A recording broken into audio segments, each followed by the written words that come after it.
아니하리라 하시니라. 아멘. 요즘에 저는 근 10년 동안 가지고 있었던 그 고혈압 문제를, 왜냐하면 고혈압을 오래 가지고 있으면 또 저희 아버지도 당뇨가 있고 그러니까 당뇨 문제로 연결될 수 있을 것 같아서 나름 식단 관리도 하면서 또 일주일에 이틀에서 3일 정도는 걷는 운동을 이렇게 하고 있습니다.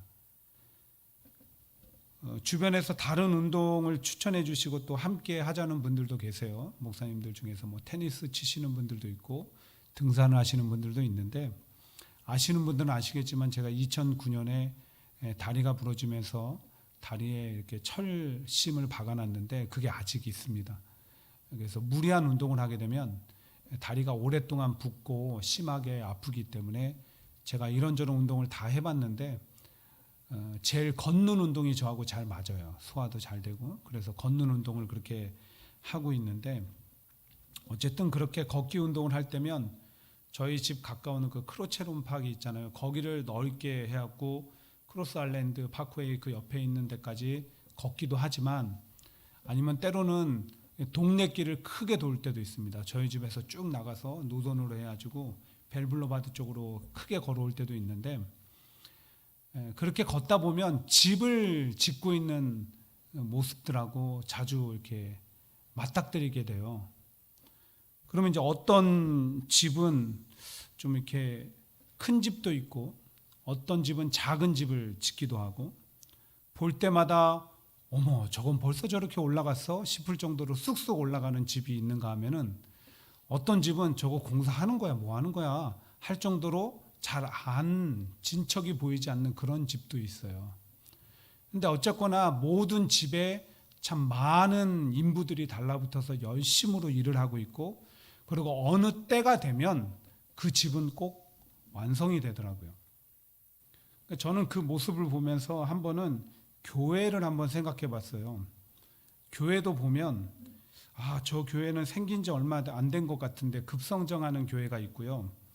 어떤 교회는 좀처럼 성장하지 않는 교회가 있습니다. 또 아주 천천히 성장하는 교회가 있고요.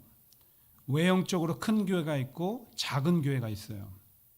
어느 특정 세대가 모이는 교회가 있고 다민족이 모이는 교회가 있고, 또 골고루 세대가 두루두루 모이는 그런 교회가 있고, 보시면은요 어느 교회든 똑같은 교회가 하나도 없어요. 그래서 뭐 그 교회가 좋고 나쁘다 우리가 함부로 따질 수가 없어요. 교회는 교회들마다 특별한 그런 특징들을 가지고 있기 때문에 저 특징대로 하나님이 쓰시는구나 라고 생각하시면 돼요. 그렇게 교회들이 참 다양한데, 그럼 앞에 나열한 그 교회의 모습들 가운데 우리 교회는 어디에 속할까요? 우리 교회는 전 세대가 함께 모여지는 교회고요. 그리고 아주 천천히 성장하는 교회입니다. 여러분들은 잘 모르시겠지만 저는 지난 세월을 한눈에 다 보고 있거든요. 보았고 또 한눈에 다 펼쳐서 봅니다. 그래서 속도는 우리 기대에 못 미칠지 몰라도 분명히 교회가 성장해 왔고 성장해 가고 있다는 것을 누구보다 잘 알고 있습니다. 근데 그거 아시죠? 여기 태준이도 건축 분야의 전문가지만 아주 크고 견고한 건물일수록 천천히 짓는다는 것을. 그래서 저는 우리 교회가 남들 부러워하고 놀랄 만큼 급성장하지 않는 것이 불만이지 않고 오히려 천천히 성장하는 것이 너무나 감사합니다. 하나님께서 때가 되면 아주 크고 견고하게 세워주실 것이라고 믿기 때문에 지역사회와 이웃을 섬기고 세계 선교와 복음화의 사명을 감당하는, 곧 지금보다 더 많은 주의 사명을 감당하는 교회가 될 것이라고 믿기 때문에 감사하는 거예요. 그리고 이 교회를 담임 목사인 저와 함께 세우기 위해서 보내주신 많은 분들, 곧 여러분 각자가 저에게는 너무나 귀중한 하나님의 선물처럼 여겨집니다. 특별히 교회는요, 하나님의 집이거든요. 하나님이 교회의 주인이시라는 거예요. 이는 어느 교회든 공통된 것입니다. 그래서 교회 안에서 서로 생활할 때도 또 교회를 함께 짓고 세워갈 때도 항상 내 중심이 아니라 교회는 하나님 중심이 되게 해야 되는 거예요. 내 중심으로 하려고 할 때 교회는 갈등하고요. 문제가 생기고 분열되고 쪼개지게 됩니다. 무너지기도 해요. 아주 대놓고 자기 중심적으로 교회를 끌어가려는 분도 있지만 교묘하게 뒤에서 조종하는 분들도 있습니다. 이 모든 것들이 하나님이 주신 주인 되시는 교회를 내 마음대로 하고 싶은, 하나님보다 앞서고 싶은 교만한 마음인 거예요. 우리 교회가 그렇다는 것은 아닙니다. 물론 저희 교회도 예전에는 그런 분들이 있었습니다. 저하고 때로는 부딪히기도 했습니다. 그러나 지금은 그런 분이 없습니다. 그렇게 우리 모두가 하나님 중심의 교회를 세워나가는데 하나가 되어서 지금은 너무도 잘 알고 있는데, 잘하고 있는데, 다가오는 우리가 10주년을 맞이해서 오늘 이 말씀을 중심으로 우리가 어떻게 해야 하나님의 집인 교회를 더욱 잘 짓고 세워갈 수 있을까를 좀 다시 점검해보고 생각해보기 원하는 거예요. 그것이 이번 한 주로 끝날지, 혹은 다음 주까지 연결될지, 혹은 몇 주간을 갈지 저는 알지 못합니다. 그러나 성령님이 주시는 감동을 쫓아서 제가 말씀을 준비하여 전할 때 그것이 우리에게 감동과 은혜가 되었으면 좋겠고요. 깨달음을 얻어서 우리 모두가 성도로서 바로 할 신앙의 자세들은 좀 바로 하고요. 또 더욱이 다가오는 15주년, 20주년에 우리 교회의 꿈이 될 수 있었으면 좋겠다는 생각을 합니다. 오늘 본문은 지난주에 우리가 함께 살펴보았던 이 나사로의 두 여동생이 있었죠. 마르다하고 마리아. 이 두 여인과 예수님과의 또 다른 추억 사건이라고 할까요? 그 얘기를 기록하고 있어요. 먼저 이 38절을 한번 보십시오. 그들이 길 갈 때, 그들이 누굴까요? 예수님하고 제자들이 예수께서 한 마을에 들어가심에 마르다라 이름하는 한 여자가 자기 집으로 영접하더라, 이렇게 되어 있어요. 자, 그럼 예수님하고 제자들이 들어가신 마을은 어디일까? 상품이 없으면 대답을 안 해요. 어디일까요? 당연히 나사로하고 마르다하고 마리아가 살고 있던 베다니이죠. 예수님께서 이 베다니라는 마을에 제자들하고 함께 들어가신 거예요. 그런데 길을 가다가 누구를 만나게 된 거예요? 나사로의 여동생 중에 맞이 좀 큰 마르다를 만나게 된 거예요. 예수님이 자주 만날 수 있는 그런 분이 아니시잖아요. 그런데다가 지금처럼 무슨 이렇게 통신수단이 발달해서 내 갈게? 라고 통보하고 오시는 것도 아닌데 길을 가다가 예수님을 만났으니 마르다가 얼마나 반가웠겠어요. 너무너무 반가운 거예요. 그러니까 망설일 것도 없이 마르다가 어떻게 한 거예요? 예수님 저희 집에 좀 들렸다 가세요. 저희 집에 좀 꼭 들렸다 가세요. 예수님을 이렇게 초청한 거예요. 예수님만 초청했겠어요? 제자들하고 같이 왔겠죠. 그러니까 초청을 해놓은 마르다가 그때부터 어떻게 한 거예요? 분주한 거예요. 일단은 물도 내줘야 되죠. 간단한 간식도 드려야 되죠. 거기다가 식사도 준비해야 되죠. 너무 분주한 거예요. 근데 보니까 동생 마리아가 보이지 않는 거예요. 마리아가 어디 있지? 찾아보니까 어디 있었어요? 예수님 앞에 앉아서 말씀을 듣고 있네요. 그 모습에 마르다는 너무 화딱지가 납니다. 나는 이렇게 바쁜데 쟤는 도와줄 생각도 안 하고 저기 저렇게 아이고 편안하게 앉아있네. 그래도 우리 한 번은 참잖아요. 어쩌겠냐. 이게 내가 해야 되는 일인데 어쩔 수 없지. 스스로 화를 삭히려고 막 하는데 이 분노가 사그러지지 않는 거죠. 아주 좋아 팔자 좋다 보면서 그러다가 도저히 못 참아갖고 예수님한테 가서 이렇게 말합니다. 예수님, 저 혼자 일하는 것 안 보이십니까? 저 너무 힘들거든요. 그러니 제 동생 마리아에게 명해서 그렇게 앉아만 있지 말고 언니 좀 도와주라고 하세요. 그렇게 말하면 어떤 반응을 기대했을까요? 예수님이 아이고 그랬구나. 내가 몰랐다. 빨리빨리 도와줘라. 이럴 것 같은데 예수님이 뜻밖의 얘기를 하시죠. 41절 42절이에요. 우리 한번 같이 읽습니다. 자, 시작. 주께서 대답하여 이르시되 마르다야 마르다야 내가 많은 일로 염려하고 근심하나 몇 가지만 하든지 혹은 한 가지만이라도 족하니라. 마리아는 이 좋은 편을 택하였으니 빼앗기지 아니하리라 하시니라. 한마디로 너는 네가 선택한 일을 하고 마리아는 말씀 듣는 일을 선택했으니까 그냥 내버려 둬라, 이렇게 말씀하시는 거예요. 특별히 예수님께서 마리아의 선택에 대해서 좋은 편을 택했다라는 표현을 쓰셔서 지금까지 강단을 통해서 이 본문이 이해되고 해석되어지는데 대부분 어떻게 되었냐면 말씀 듣는 것이 중요하다. 그래서 교회 안에서 어떤 것보다 예배하고 말씀 듣는 데 집중하고 그런 사람이 존중받아야 한다라고 그렇게 얘기되어져 왔습니다. 틀린 얘기 아니죠. 맞잖아요. 교회는 예배 공동체니까. 예배 중심의 공동체가 돼야 되니까. 그리고 말씀은 영혼의 양식이기 때문에 잘 들어야 우리 영혼이 먹고 살고, 말씀을 통해서 깨달음 얻고 우리가 내 자신을 고쳐야지 성숙한 성도가 되는 거잖아요. 너무 중요해요. 예배도 중요하고 말씀도 중요하고.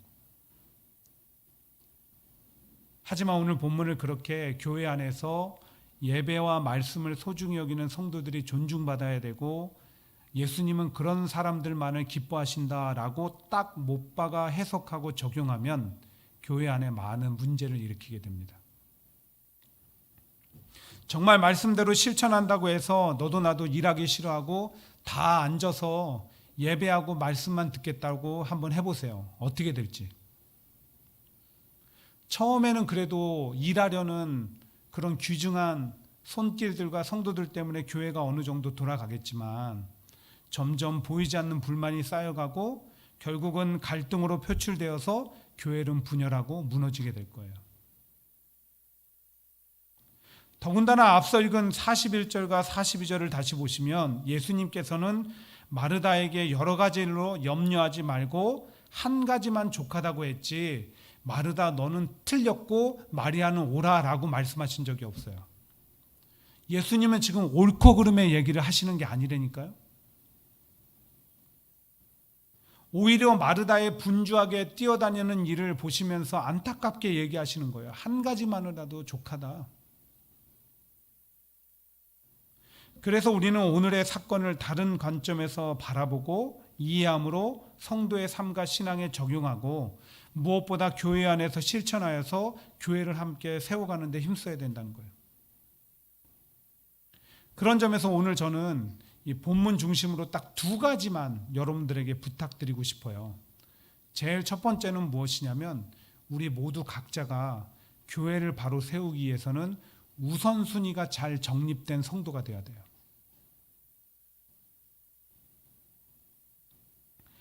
앞에서 이미 설명을 드렸지만 혼자 분주히 일하는 자신을 동생 마리아에게 도우라고 말해달라는 언니 그 마르다의 요구에 예수님께서는 그녀가 원하는 대답 대신에 마리아가 좋은 편을 택했다라고 말씀하셨어요. 특별히 여기 좋은 편이라는 것은요, 헬라어 원어적인 의미는 반드시 상위에 있어야 될 음식이라는 의미입니다. 우리 한국식으로 잔치에 말하면 꼭 있어야 되는 음식이 뭐예요? 갈비, 잡채, 전, 그렇죠? 그런 거 있어야 되잖아요. 마찬가지로 이스라엘의 손님 접대상에 반드시 있어야 되는 그 음식을 가리키는 말이 좋은 편이라는 뜻이라니까요. 이러한 예수님의 반응이 얼마나 센스가 있는지 한번 보세요. 마르다가 음식 준비로 분주하고 바쁘다가 탁 얘기하니까 주님이 뭘로 받아치신 거예요? 음식 얘기로 받아치신 거예요.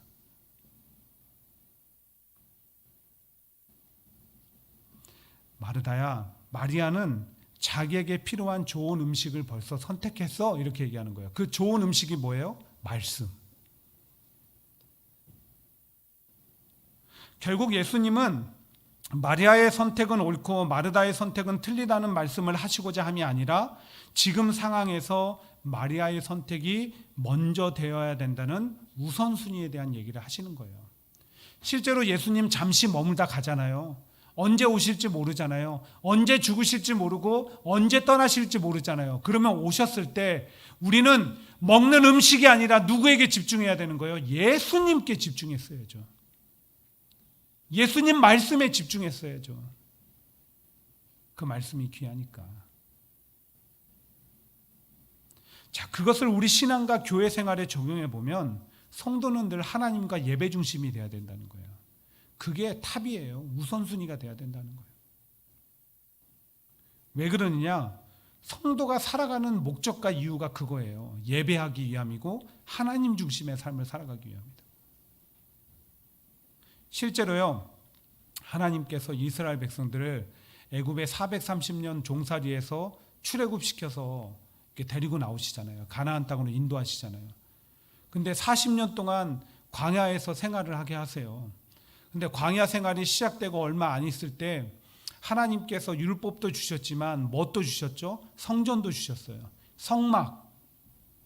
그러니까 우리로 말하면 성전인데 예배당인데 그때 당시는 계속 이동을 해야 되니까 천막식으로 되어 있는 예배당을 주신 거예요. 성막이라고 하는 거예요. 근데 민수기 2장 2절에 보면 이런 말씀이 있어요. 이스라엘 자손은 각각 자기의 진영의 군기와 자기의 조상의 가문의 기호 곁에 진을 치되 회막을 향하여 사방으로 치라, 이런 말씀이 있어요. 그러니까 어디로 이동하든지 간에 먼저 뭘 치는 거예요? 한참 이제 하루길을 막 가요. 그러다가 아니면 뭐 몇 날 며칠을 갈 수도 있겠죠. 그러다가 어느 지점에 좀 머물러야 되겠다 싶으면 먼저 성막을 치는 거예요. 성전을 딱 치는 거예요. 그리고 나머지는 어떻게 되는 거예요? 다 성막을 바라보면서 텐트를 치라 이거예요. 모든 민족이, 이스라엘의 모든 지파들이. 이건 상징적인 거예요. 하나님의 백성은 늘 그 시선이 하나님과 예배하는 데 있어야 된다는 거예요. 근데 우리는 예수님을 통해서 영적으로 이스라엘 백성 되었잖아요. 우리에게도 똑같은 거예요. 우리 삶은 항상 어디를 바라보고 있어야 된다고요? 하나님을 바라보고 예배를 바라보고 있어야 되는 거예요. 이 우선순위가 잘 정립이 돼야 돼요. 그러면 하나님 중심, 예배 중심이 되어야 된다는 말은 무슨 뜻일까? 실제로 많은 성도들이 이 개념이 잘 되어 있지 않아서 말로는 내가 하나님 중심의 삶을 삽니다. 말로는 내가 예배를 소중히 여깁니다라고 하지만 삶은 전혀 그렇지 않는 경우들을 봐요. 저는 이 하나님 중심, 예배 중심을 이 건물의 기초에 비유할 수 있다고 생각을 합니다. 건물을 지을 때 기초 없이 건물을 짓는 사람들 없어요. 항상 기초공사. 그래서 보면 건물을 딱 짓기 시작하고 나서 제일 오래 걸리는 시간이 기초를 튼튼히 하는 때요. 땅을 파내고 거기에 철골과 다 그런 것들을 세우고 하나하나 다져서 그리고 나서 거기에다가 다시 기둥을 쌓고 점점 올라가죠. 하나님 중심, 예배 중심의 삶이 바로 이거예요.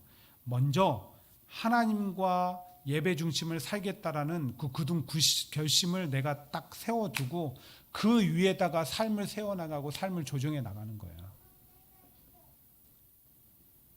이는 건물의 기초공사를 빼먹는 어리석은 사람이 없는 것처럼 성도의 삶에서도 절대 양보할 수 없는 거예요. 그러니까 자꾸 거기를 양보하니까 우리가 삶이 기초가 없는 건물처럼 위태로워지는 거예요. 그리고 그렇게 하나님 중심, 예배 중심이 될 때 진정으로 성도는 사는 것입니다. 왜냐하면 거기서부터 새로운 힘과 능력과 영적인 양식들이 공급되니까. 실제로 예수님이 이렇게 말씀하셨잖아요. 사람이 떡으로만 살 것이 아니요 하나님의 입으로부터 나오는 모든 말씀으로 살 것이라. 또 뭐라고 하셨죠? 나는 포도나무요 너희는 가지라. 그가 내 안에 내가 그 안에 거하며 사람이 열매를 많이 맺나니 나를 떠나서는 너희가 아무것도 할 수 없습니다. 바라기는 그렇게 우리 안에 하나님과 예배 중심이라는 삶의 우선순위가 잘 정립되어서 또 실천적 삶을 살아감으로 개인적으로는 하나님의 부으시는 힘과 능력과 은혜로 살기를 원합니다. 더불어 교회는 그런 성도들이 함께 모인 곳이 되어서 날마다 한마음 한뜻으로 교회를 세워나가고 하나님의 일들을 감당해 나가고, 무엇보다 우리 함께하는 교회 예배가 정말 이 뉴욕 땅에서 살아있는 예배가 되기를 주님의 이름으로 간절히 축원드립니다. 두 번째 부탁드리고 싶은 것은 우리 교회가 서로가 서로를 잘 이해하고 배려하는 그런 공동체가 되기를 바랍니다. 지금까지 많은 성도들이 혼자만 일하다가 편안히 예수님 앞에 앉아서 아무것도 안 하고 말씀만 듣고 있던 마리아를 향해서 분노했던 그 마르다에게 많이 공감했어요. 이해한다고. 왜냐하면 우리도 가끔 그럴 때가 있으니까. 저 일 안 하고 저거 먹기만 꼴보기 싫어 죽겠어. 분노할, 나만 일하는 것 같고. 그래서 우리는 그렇게 짜증내고 분노하고 난 참 불쌍한 인생이야. 아이고 지지리도 복이 없지. 하필이면 일복을 타고 나와가지고 이런 자기 연민에 빠질 때도 있었잖아요, 솔직히. 근데 정말 마르다는 한없이 불쌍한 사람이고 마리아는 또 한없이 얄미운 사람일까요? 관점을 달리해서 마르다는 왜 그런 동생의 모습을 미리 알지 못했을까요? 그 동생의 모습을 미리 알고 그런 일이 있기 전에 야, 우리 먼저 대접해야 되니까 나 좀 도와줘라, 이렇게 말할 수는 없었을까요? 아니면 손님을 초대해놓고 손님 혼자 뻘쭘하게 앉혀놓는 거, 이거 예의 아니잖아요. 난 이 일을 하는데 마리아가 저기서 예수님을 저렇게 상대해주고 있으니까, 모셔주고 있으니까 참 고맙다, 이런 마음은 좀 먹을 수 없어요? 그것도 아니면 마리아가 분주히 일하는 언니 모습 보면서 눈치껏 와서 언니 내가 좀 도와줄까? 좀 이렇게 말할 수는 없었을까요? 무슨 말을 하고 싶은가 하면요, 오늘 이 가정에 나타난 갈등은 결국은 서로에 대한 이해와 배려가 부족해서 일어난 일이라는 거야. 조금만 이해했으면, 조금만 미리 배려할 수 있었다면 그 귀한 손님, 다른 분도 아니고 예수님 앞에서 자매간에 볼썽사나운 모습은 보이지 않을 수 있었을 텐데, 그 손님이라고 생각해 보세요. 얼마나 불편했겠어요. 근데 과연 이런 가정의 모습이 이 가정만의 모습일까? 오늘날 현대 사회는 많은 문제들의 직면에 있습니다. 인구 문제가 있고요, 노동 문제가 있고, 환경 문제가 있고, 인권 문제가 있고, 경제 문제가 있고, 사회 불안 문제 등등이 있습니다. 근데 전문가들이 꼽는 현대 사회의 가장 위급한 문제는 가정 붕괴예요. 실제로 예전에는 더 경제적으로, 환경적으로, 사회적으로 불안정하고 힘들었는데 가정이 든든한 울타리가 되어서 우리는 그 모든 것들을 잘 견뎌올 수 있었습니다. 근데 지금은 가정이 붕괴되어 버리니까 사람들이 기댈 곳이 없어서 더 힘들어요.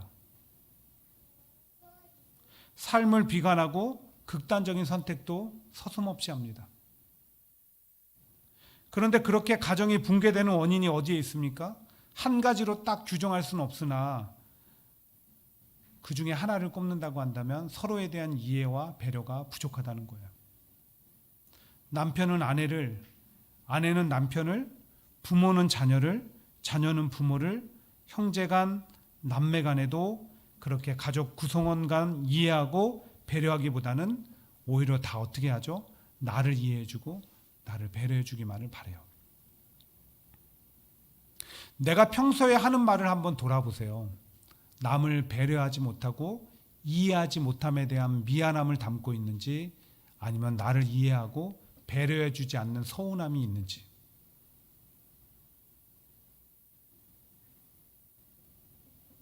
교회도 마찬가지죠. 전에 교회의 이미지는 서로에 대한 이해와 배려가 있었습니다. 그래서 세상에서 차별과 멸시를 받아도 교회 안에서는 존중받아서 참 좋았어요. 세상에서는 하지 못하는 고민, 아픔도 교회 안에서는 쉽게 털어놓았습니다. 왜냐하면 서로 함께 기도해주고 그 문제가 해결되었으니까. 함께 보듬어주고 기도해주며 뭐든 함께 일하려고 했고 모이기를 즐거워했고 사랑이 넘쳐나는 곳, 그곳이 교회였는데 이제는 그 이미지가 180도로 바뀌었어요. 교회는 서로 험담하고 물어뜯는 곳이 되었고요. 교회 안에서 말하기 힘들고 기도 제목조차 내놓기 힘듭니다. 왜냐하면 언제 그것이 돌고 돌아서 내게 들려올지 몰라서. 그리고 일하는 사람, 누리는 사람 따로 있고요. 자주 하는 것도 아니고 누구를 위한 것도 아니고 하나님의 집, 주님의 몸된 성전을 위한 일인데, 하나님 안에서 한 식구된 공동체를 위한 일인데 하면서도 참 말이 많습니다. 한 가지 일을 하는데 거기에 연루된 사람 모두가 말을 하니까 목사는 참 힘들어요. 서로에 대한 이해와 배려는 찾아볼 수 없고 분쟁과 갈등, 싸움만이 가득한 공간이 요즘에는 교회의 이미지가 되었어요. 그러니까 사람들이 교회 와도 편안함이 없다라는 얘기를 많이 해요. 물론 이게 우리 교회의 이미지를 얘기하는 게 아닙니다. 우리 교회는 결코 그런 공간이 아니에요. 그러나 현대의 많은 교회들이 그렇게 변질되었다는 얘기를 하는 거예요.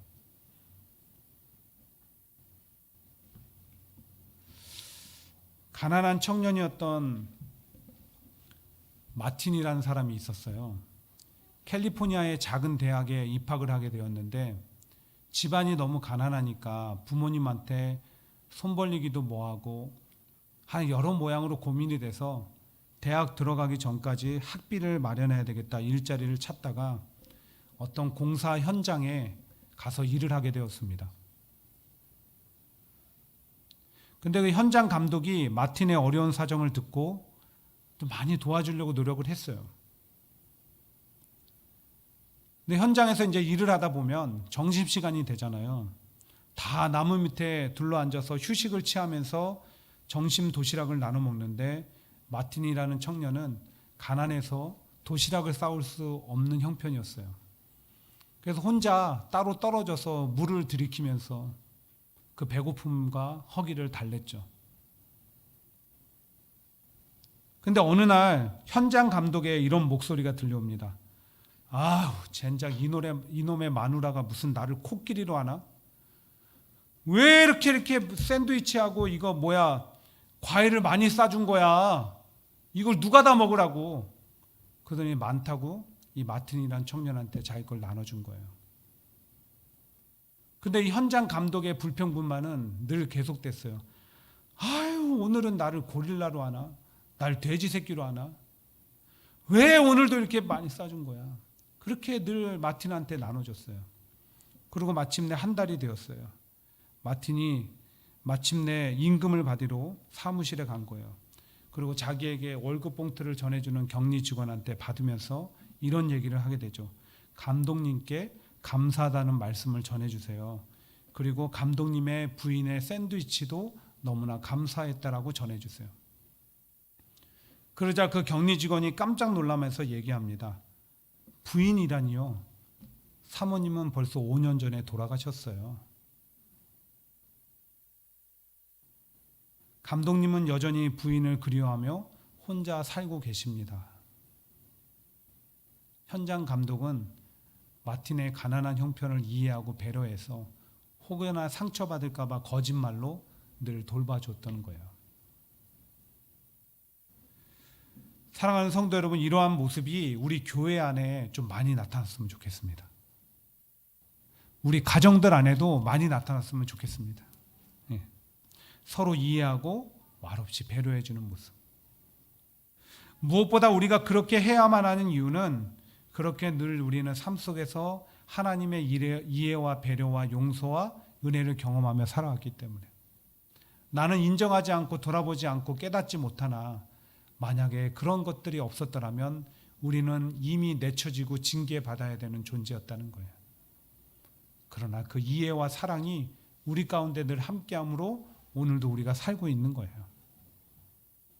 그거 기억하시면서 좀 그것을 나누자는 그 의미로 이해하고 배려했으면 좋겠다는 것입니다.